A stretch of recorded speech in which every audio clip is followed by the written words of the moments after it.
Peace and love to the families, to the Hebrew Israelites all across the world.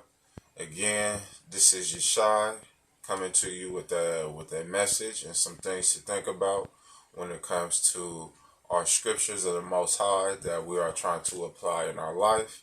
You heard me say in my video before that there is a difference between the Most High's covenant, which is the Torah, which is the Tanakh, versus the New Testament that comes from Constantine, Greeks, Roman, and picks off of our covenant.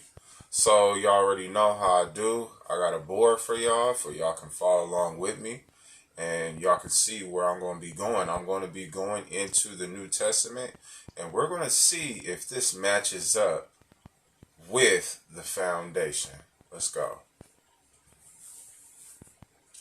So as you can see, I have right here what the Most High says versus what Jesus said.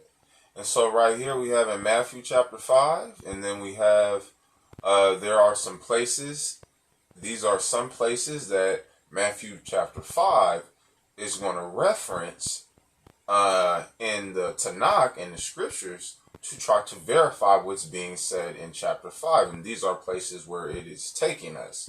So what we're going to do today is we're going to read what it says in Matthew chapter 5, and then we're going to look up the verses in scripture, the references of what they're saying to get the reference from, and we're going to see if this adds up. So if you have your text out and you are with me, come on everybody, let's go. Let's start off in Matthew chapter 5, and let's start off in verse 17. Verse 17, it says, and now this is Yeshua speaking, so-called Jesus. It says, "Don't think that I have come to abolish the Torah or the prophets. I have come not to abolish, but to complete.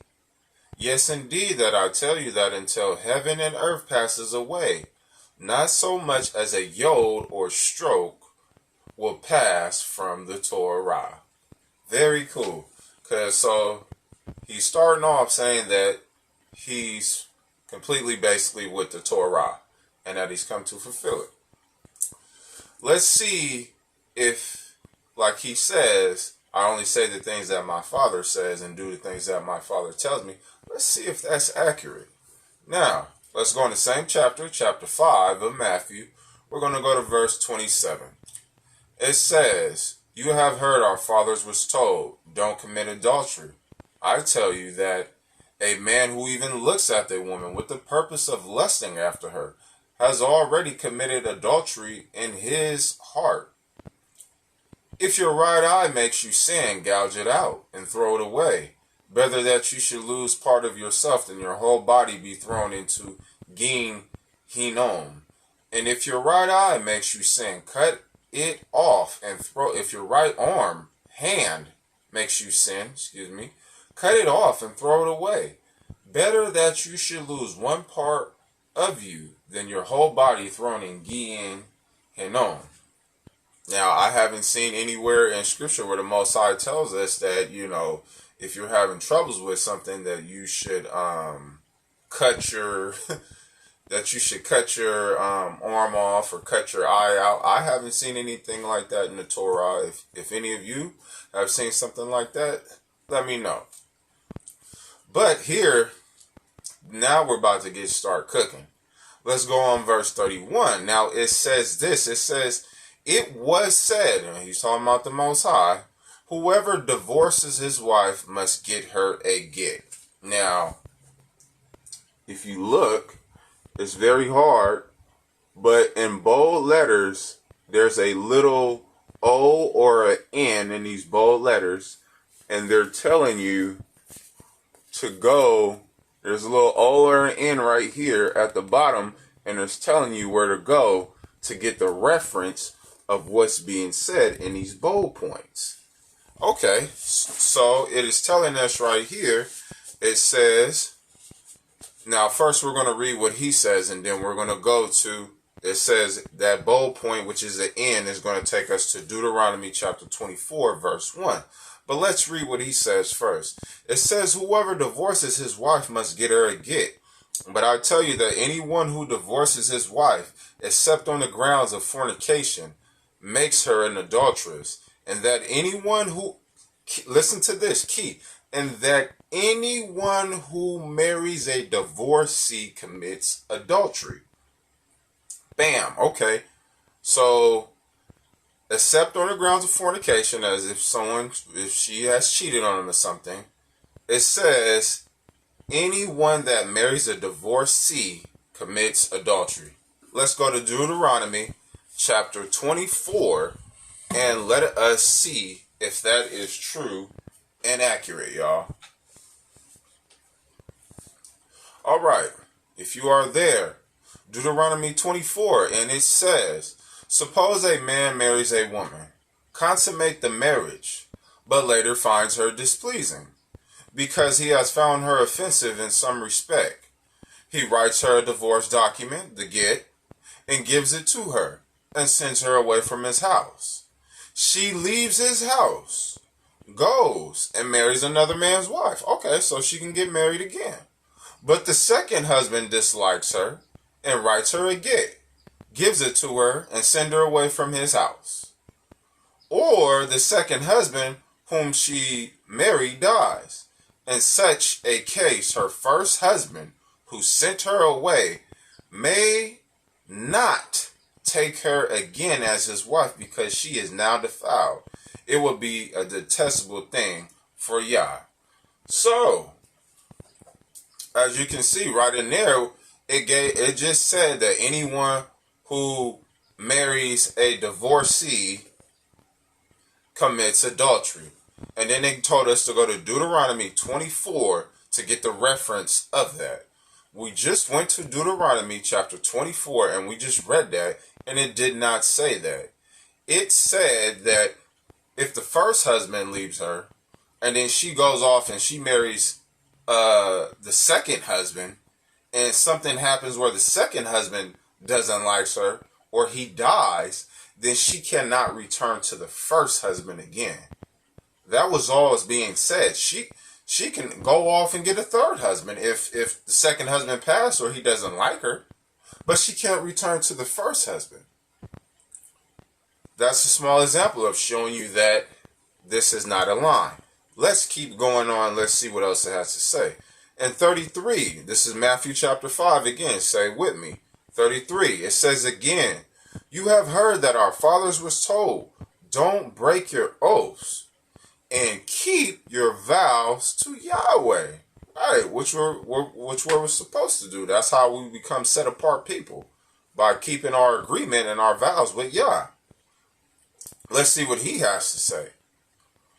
But, shouldn't be no but I tell you not to swear at all, not by heaven because it is God's throne, not by earth because it is his footstool, and not by Jerusalem because it is the city of the great king. And don't swear by your head, because you can't make a single hair white or black. Just let your yeses be a simple yes and your no's be a simple no. And then listen to what he says. Anything more than this has its origins in evil. Wow. And then it tells us right here, keep your vows to Yah in a bold spot. It has a little O there. And that little O is telling us to go to Leviticus 19 and Numbers to get the reference on the vows. So we're going to go to Leviticus 19 and let's see if it has the same message of let your yeses be yeses and your no's be no's, and anything other than that has its origin in evil. Let's see. Leviticus 19 verse 12. If you're with me, let us read. It says, do not swear by the name. It says, do not swear by my name falsely. So Yahweh has a name, not God, which would be profaning the name of your Elohim. I am Yahweh. I didn't see anything about what we just read in Matthew chapter 5 about let your yeses be yeses and your noes be noes and its origins and evil.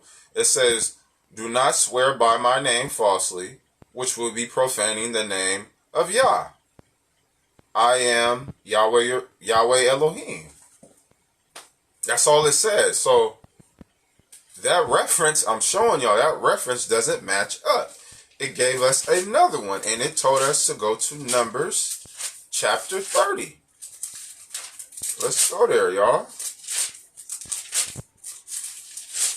Numbers chapter 30 and verse, what is it? We'll start at 1. Then it says right here, it says, then Moshe spoke to the heads of the tribes of the people of Israel. He said, here is what Yahweh has ordered. If Yahweh ordered it, no one can change it. I think we all know that. When a man makes a vow to Yahweh and formally obligates himself by swearing an oath, he is not to break his word, but he is to do everything he said he will do. So he's telling you, you can clearly see, they gave us a reference that contradicts what he just said. He said not to swear at all. Most High says if you swear, you're supposed to make a vow and you're supposed to do everything you said to do. That's different than what he just said. And the Most High will back up your vow of what you're vowing for. It just has to be aligned up with the Torah, and it has to be aligned up with his word. Because if you're not, then you can be getting yourself into some hot trouble. Alrighty then. So let's continue, and I'm not going to make this long. Let's continue to go through what is being said. Okay, let's go to 38. It says, you have heard that our fathers was told, an eye for an eye and a tooth for a tooth. But I tell you, not to stand up against someone who does you wrong. Wow. On the contrary, if someone hits you on the right cheek, let him hit you on the left cheek too. If someone wants to sue you for your shirt, let him have your coat as well. If a soldier, verse 41, if a soldier forces you to carry his pack for 1 mile, carry it for 2. When someone asks you for something, give it to him. When someone wants to borrow something from you, lend it to him. Now, this is why y'all need to have return to Torah, y'all, because I got a question. I don't know how any of these mega Christians and these mega churches and stuff, how do y'all have money? If y'all apply this, let me say this again. Let's read it again. 39 it says, but I tell you not to stand up against someone that does you wrong. Is that the way the Most High operates? YHWH took down 31 kingdoms on his way to the land. You think they didn't stand up against people that done them wrong? That's completely against the Most High. Let's go on. He says, on the contrary, if someone hits you on the right cheek, you let him hit you on the left too. We all know that doesn't make sense. Let's keep going. If someone wants to sue you for your shirt, let him have your coat as well. So let me ask you this, Christians. So if I go to TD Snakes, whatever his name is, if I want to sue him for $100,000, you mean to tell me that it says right here, if someone wants to sue you for your shirt, let them have your coat as well. So if I'm suing for $100,000, you're supposed to give me what, $200,000? Because you're supposed to give me extra on top of that. And then it says right here, if a soldier forces you to carry his pack for 1 mile, you carry it for 2. And then it says, when someone asks you for something, you give it to him. Is this how y'all Christians operate? Because I need to go to all y'all mega people right now and ask them, man, for some money. And I'm going to show them and bust open their text and say, according to the what you believe in, this New Testament that's not any for us Hebrew Israelites, what you believe in, not what the Most High said, you're supposed to give me it since I asked it from you. Y'all should be broke. Y'all shouldn't have no money. Now let's go right here where it says an eye for an eye, a tooth for a tooth. It says, it has a little R right here. Y'all can't see in a bold. And it's telling us on that R that we need to go to Exodus 21, chapter 21 and 24 for that. Let's read Exodus chapter 24 and verse 21 it says. Right? Oh, Exodus 21, yeah. And 24. Sorry, I was on the wrong one. All right. Let's start at 22 so we can get a clearer understanding of this. It says, if people are fighting with each other. Okay, so this is the situation. If people are fighting with each other and happen to hurt a pregnant woman so badly that her unborn child dies. Okay, this is the situation. Then even if no other harm follows, he must be fined. He must pay the amount set by the woman's husband and confirmed by judges. But if any harm follows, then you are to give life for a life, eye for an eye, tooth for a tooth, hand for a hand, foot for a foot, burn for burn, wound for wound, and bruise for bruise. So, that just taught us right there that if it's in a situation where two men are fighting and they happen to injure a pregnant woman and they cause any harm to her, then now it's saying an eye for an eye, tooth for tooth, burn for burn, life for life. That is what has been said in here. So, this is something that, these are some points where y'all can go. And y'all can clearly see that this man has the nerve to say, I know the Most High says, but I say. How? How? When you just said you only speak the words that your father has said, but then you said, I know my father says, but? And then when you give us the scripture's references, you're contradicting yourself. It doesn't say that about we're supposed to cut our eyes off and cut our arms off. It doesn't say that in Torah. It doesn't say that if a woman is a divorcee, that any man that marries her after that has committed adultery. It's not saying that. And it's not saying that we shouldn't be able to keep our vows to Yahweh and turn the other cheek. Let go with me real quick on my board again, because Most High is about justice. Let's go to Nahum real quick, just so y'all can read something. Nahum chapter 1. Where is that at? Nahum chapter 1. Real quick. I'm just going to read a couple verses in here. It says right here on verse 2. It says, Yahweh is a jealous and vengeful Elohim. Yahweh avenges and knows how to be angry. Yahweh takes vengeance on his foes and stores up wrath for his enemy. Yahweh is slow to anger, but great in power, and he does not leave the guilty unpunished. Did Yahweh say anything about turning the other cheek? He's vengeful. He's jealous. Be careful on what this New Testament is doing to us. I want to read y'all one more. And this is a known one, so this is going to help y'all get some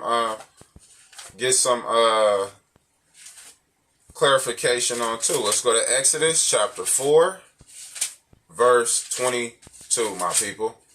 And let's see if we're seeing that same type of character in the Most High's word.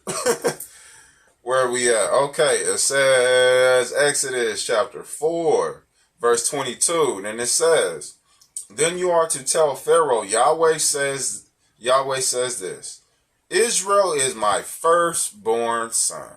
Now you know who Israel's firstborn son is. Yahweh's firstborn son is. I have told you to let my son go in order to worship me, but you have refused to let him go. Well, then I will kill your firstborn son.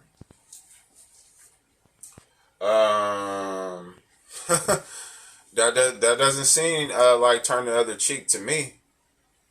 So, my people, I just want to tell y'all that if you love the Most High, that you need to put in that effort to applying the Most High ways. No, we cannot do all the commandments and all the things that we should be able to do because we're in exile. But we can know better and we can do better. And one of the main things is not putting an idol before the Most High. An idol is anything that you put before the Most High. And a lot of you people are putting Jesus over the Most High. And even when he's showing you, I just showed you just a little bit of it. Even when he's showing you that he is contradicting what was laid and established by the Most High in the Torah that was given to Moshe, which is the concrete of our foundation and what makes us set apart. How is Jesus, which was a fake created by Constantine, the Roman Catholic Church, he wasn't even a real person, we're referring to the Messiah, how would he even be an Hebrew Israelite if he's telling you that, I'm telling you that you can't make you're not supposed to make your vows anything other than a simple yes and a simple no has its origins in evil? How? How? And how can you be the highest representation of your Father when you are contradicting what he said? Well, people, I didn't want to make this too long. I hope I delivered this message to y'all clearly, and I hope y'all clearly understand. This is just some small points of where I'm showing you where this is not aligned with the Most High's way. But you know what? There's going to be some trouble when you got people who skip this much of the book and then start to teach you from this much of the end. Well, I love y'all, family. I hope this hasn't been too long, and I hope that you guys were able to get some enlightenment and see these things. And this is how we are going to heal ourselves from anything. You guys want to say no weapon formed against me shall prosper? You need to apply this Torah. Just like it says in Proverbs, it says, I'm paraphrasing, but it says, if a person will not listen to Torah, then even his prayer is an abomination. What it is saying is basically the Most High saying, why would I listen to you when you won't even listen to me?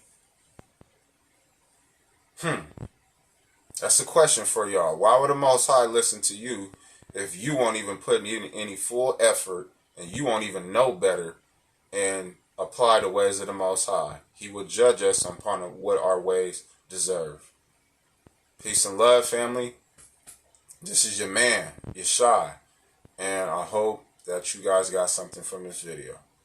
Shalom and love.